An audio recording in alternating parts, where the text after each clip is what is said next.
not a story. I never planned to tell anyone this, not because it sounds unbelievable, but because everything about it is real. The first thing you should know is this: nothing strange happened at the beginning. That's how it always starts. It was a normal night, Tuesday, rain outside. My apartment smelled faintly of instant coffee and damp clothes. The city was quiet and not exhausted post-midnight way where even the noise feels tired. I checked the time, 2:38 a.m. That number still follows me. My phone was on the table, plugged in, screen facing down. I wasn't waiting for a message, I wasn't anxious, I wasn't afraid. Then the phone vibrated. Once. Not a call, not a notification sound, just vibration. I flipped it over. Live location shared with you. That was it. No emoji, no explanation. The contact name said, me. I laughed quietly, a short, nervous sound. Phones glitch, apps crash. I had told myself that sentence 1,000 times before for smaller things. Still, my finger hovered for a second before tapping the notification. The map opened. The blue dot appeared instantly, right in the center of the screen, right inside my apartment. At first, I didn't understand what I was seeing. The dot moved, slowly. From the living room toward the hallway, I stood up so fast, my chair scraped loudly against the floor. My heartbeat jumped, loud enough that I was sure someone else could hear it. I looked around. The apartment was empty. The front door was locked, windows shut, lights off except for the lamp beside me. The blue dot kept moving, closer. I whispered, "This isn't real." The phone vibrated again. A message popped up. "Don't turn around." I felt my neck go cold. Every horror instinct screamed at me, but this wasn't a horror movie. This was my apartment, my phone, my name. I turned around anyway. Nothing. When I looked back at the screen, another message was already there. Too late. I unplugged the phone and backed toward the bedroom. I locked the door behind me. My hands were shaking so badly, I dropped the phone once, trying to put it on silent. That's when I heard it. Footsteps. Not outside. Inside. Slow. Heavy. Like whoever it was wasn't in a hurry. Each step landed with intention. I pressed my back against the bedroom door, barely breathing. The footsteps stopped. Right outside. My phone lit up again. The screen unlocked by itself. The camera app opened. Front camera. I saw my own face staring back at me, but the angle was wrong. Too high, like someone else was holding the phone above eye level. Text appeared across the screen. You were seen before. That sentence pulled a memory out of me I hadn't touched in years. 2 years earlier, I had been questioned by the police. A hit-and-run accident. Late night, poor lighting. They asked me if I saw anything. I said no. That wasn't completely true. I saw someone standing across the street. Someone who looked exactly like me. Same height, same jacket, same posture. I told myself it was stress, reflection, coincidence. I never mentioned it again. A knock came at the bedroom door. 3 taps. Slow. Polite. My phone vibrated. Open the door. I shook my head violently. "No," I whispered. Another message appeared. "You already did once." The door handle turned. I don't remember falling. I remember waking up on the floor. Morning light through the window. The bedroom door wide open. The apartment silent. No mess, no damage, no sign anyone had been there. My phone lay beside me. One final notification sat on the screen. Location sharing ended. Contact name: you. I went to the police that afternoon. They checked everything: phone records, app permissions, location history. Nothing. One officer looked at me for a long second and said, "You sure you didn't imagine this?" I almost believed him. Almost. That night, at 2:38 a.m., my phone vibrated again. Live location shared with you. This time, the blue dot wasn't inside my apartment. It was across the street, standing still, facing my window. The blue dot stayed still for a full minute, across the street, right in front of my building. I moved slowly toward the window, every step careful, like sound itself might betray me. I didn't turn on the lights. I didn't open the curtains fully. I just pulled one corner aside enough to look out. The streetlight flickered. Rain had stopped, leaving the road shiny and empty, except for one figure, standing directly under the light, looking up at my window. I couldn't see the face clearly, but I knew the posture, the stillness, the way the shoulders were slightly hunched. It was me. My phone vibrated again. You should remember this part.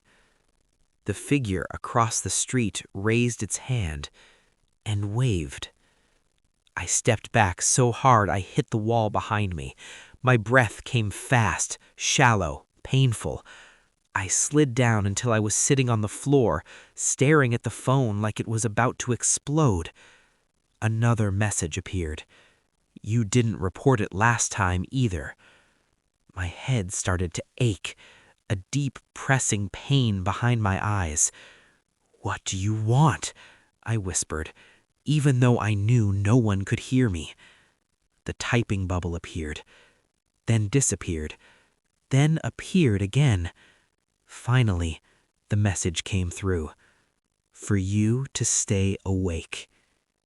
I didn't sleep that night. I sat with the lights on, knife from the kitchen in my hand, eyes darting between the door, the window, and the phone. At 5:12 a.m., the blue dot disappeared. No goodbye, no explanation, just gone. Days passed. Nothing happened. No messages, no locations, no footsteps. I started to convince myself my mind had cracked under stress. I went to work. I talked to people. I laughed at jokes that weren't funny. But every night I checked the time, and every night my body tensed when it got close to 2:38 a.m.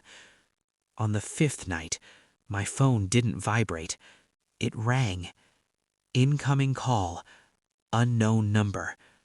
I stared at it until the screen dimmed, then rang again. I answered. Hello? Silence. Then, my own voice spoke back to me. Calm, familiar. You should have stayed asleep. The call ended. That same night, I noticed something wrong with my apartment. Small things. The chair slightly moved. A mug I never used sitting on the counter. The bathroom mirror wiped clean, no streaks. And the smell. Coffee. Fresh. I hadn't made any. On the seventh night, I finally broke. I installed cameras. Living room, hallway, bedroom door. I told myself if I saw it, whatever it was, I'd have proof. I'd show someone. I'd know I wasn't crazy. At 2:37 a.m., all 3 camera feeds froze. At 2:38, they came back, but they weren't live. The timestamp in the corner read 1 year ago. I watched myself on the screen, sitting where I was now, holding my phone, looking afraid. Then the version of me on camera stood up and looked straight into the lens, into me. He smiled. My phone buzzed. "This is where you forgot." The screen changed to a video file, already playing. I watched myself walking out of my apartment. Night, rain, same streetlight. I crossed the road, stood under the light, looked up at my window and waved. The timestamp, 1 year ago, 2:38 a.m. My stomach dropped. I had no memory of this. The video continued. I watched myself walk back inside, but I didn't return to my apartment. I walked past it, down the hallway, toward the stairwell, toward the basement door. The video ended. I ran, down the hallway, down the stairs. The basement door was unlocked. It shouldn't have been. The smell hit me first. Damp concrete, rust, old electricity, and something else. Something human. The lights flickered as I descended. At the bottom, I saw writing on the wall, scratched deep into the paint, over and over again. "Stay awake, stay awake, stay awake." My phone vibrated. "You went to sleep. That's when I stayed." I turned around and saw myself standing behind me, close enough that I could smell the coffee on his breath.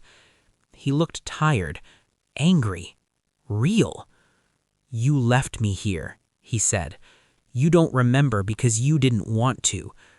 "I didn't," I started. "Yes, you did," he interrupted. "Someone has to stay awake. Someone has to watch. You chose to forget." The lights went out. I woke up on my bed. Morning. Sunlight. Phone charging beside me. No cameras. No basement smell. No writing. I almost cried with relief. Then I checked the time. 2:37 a.m. Night. The sun outside my window wasn't sunlight. It was the street light. My phone vibrated. Your turn. The door handle turned. The door didn't open. It just stopped. Half-turned. Frozen. Like something on the other side was listening. My heart was beating so hard I felt it in my teeth. I didn't move. I didn't breathe. I stared at the handle, waiting for it to finish what it started. My phone buzzed again. "You always hesitate here." The handle slowly returned to its original position. Silence. Then footsteps, moving away, down the hallway. I collapsed onto the bed, shaking. My entire body felt weak, like I'd just survived something I wasn't supposed to. The phone vibrated once more. "You passed this time." Morning came for real this time. Sunlight, traffic noise, normal sounds that felt almost painful after the night. I checked the time again and again, afraid the clock would lie to me. 10:12 a.m. No missed calls, no messages, no shared locations. I skipped work. I didn't trust myself to be around people, not when every reflection felt wrong. Mirrors unsettled me now. I avoided them instinctively, like looking too long might trigger something. By afternoon, I convinced myself I needed answers. Not reassurance, not comfort. Proof. The building manager didn't like me much, but he liked money. 20 minutes and a small bribe later, he handed me a spare basement key. "You're not supposed to be down there," he warned. "Old electrical rooms, unsafe." I nodded. I went anyway. The basement looked normal in daylight. That made it worse. No writing on the walls, no smell, no signs of anyone else. Just concrete, pipes, storage cages. I found the spot where I remembered the writing. Nothing. Then I noticed something on the floor. Dust disturbed. Footprints. Fresh. Leading to a door I had never seen before. The door wasn't marked. No number, no warning sign. Just metal. Unlocked. Inside was a small room. One chair, one table, one old computer. Still on. The screen showed a single folder. Active instances. My hands trembled as I moved the mouse. Inside the folder were video files, hundreds of them, all named the same way: Instance 01, Instance 02, Instance 03. I clicked the first one. It was me, sitting in the chair, looking directly into the camera. Tired, unshaven, eyes hollow. "I don't know which one I am anymore," the version of me on screen said. "If you're watching this, it means I failed." He swallowed hard. "We don't replace each other. We split. One stays awake, one goes back." The video ended. I opened another. Different clothes, same face. "I tried to stop it," he said, "but the moment you sleep, it decides." Another. "It learns faster every time." Another. "I think it prefers me now." My phone vibrated. "You found the room earlier than usual." I spun around. Empty, but the computer screen changed on its own. A live camera feed opened. It showed the hallway outside the room. I was standing there, watching myself. I ran, up the stairs, out of the basement, out of the building. I didn't stop until my lungs burned and my legs gave out. I spent the night at a hotel. I didn't sleep. I watched the clock. 2:38 a.m. came and went. Nothing happened. For the first time in days, I felt hope. That's when the TV turned on. The screen showed static, then a familiar image. The hallway of my apartment building. Live. I watched myself walk into the frame. I wasn't panicking. I wasn't afraid. I looked calm. My phone buzzed. "You can't run from yourself forever." The version of me on the TV looked up, smiled, and spoke directly to the camera. "Don't worry," he said. "I'll bring you back when you forget again." The screen went black. I checked out of the hotel that morning. I packed a bag. I left the city. New town, new number, new life. For a while, it worked. Weeks passed, then months. I almost believed I had escaped. Last night, my phone vibrated. New device, new number, same notification. Live location shared with you. Contact name, me. The dot appeared. Inside my new apartment. Moving. Toward the bedroom. And the time? 2:38 a.m. I'm writing this now because I don't know which version of me will wake up tomorrow, or if I'll wake up at all. If you're reading this and something about it feels familiar, check the time and don't fall asleep, because this is not a story. I'm sitting on the bed now. The door is closed, the lights are on. The clock says 2:37 a.m. 1 minute left. My phone is face down beside me, vibrating softly, like it's breathing. I don't turn it over. I already know what it says. Footsteps stop outside the door. No knocking this time, just a voice. My voice. Calm, familiar. "Open the door," it says. "You're tired." The handle moves. I don't fight it, because suddenly I remember this is how it always ends. One of us stays, one of us forgets. The door opens, the lights go out, and somewhere, someone wakes up tomorrow morning believing they are real.